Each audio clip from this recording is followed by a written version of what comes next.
আসসালামু আলাইকুম বন্ধুরা, আশা করি সবাই ভালো আছেন। আজকে আপনাদের মাঝে যে জিনিসটা দেখাচ্ছি এটা হচ্ছে ঢাকা মিরপুর চিড়িয়াখানার জাদুঘরে বিভিন্ন ধরনের মাছ, সামুদ্রিক মাছ সংরক্ষিত করা আছে।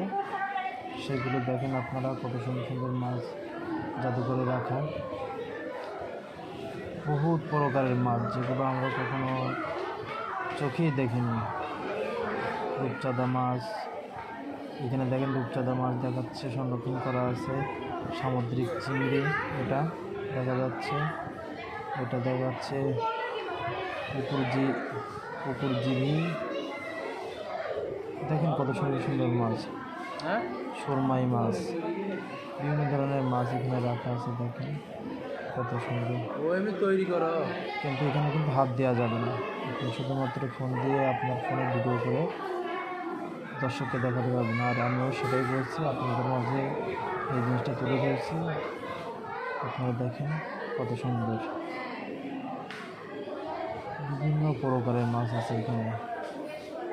সমুদ্রের তলদেশে যেসব মাছ থাকে সেইগুলোই আসলে এখানে জাদুঘরে রাখা হয়েছে। কত সুন্দর করে রাখছে দেখেন, অসাধারণ।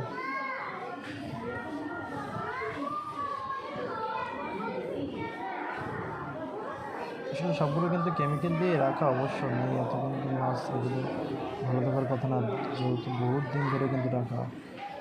এর উপরে কিন্তু মাছের উপরে কিন্তু আবার বিভিন্ন ধরনের পশু রাখা আছে, যেমন বাঘ, সিংহর কিছু কিছু। প্রচুর লোক কিন্তু এখানে এগুলো দেখতেছে সবাই।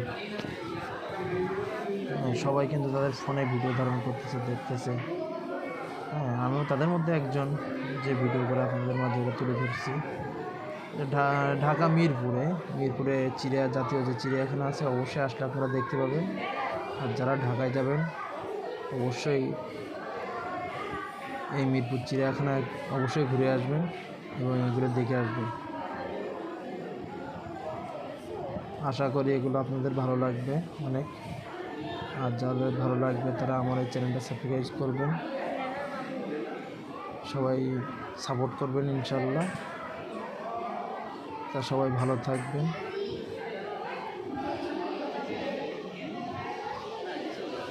আসসালামু আলাইকুম।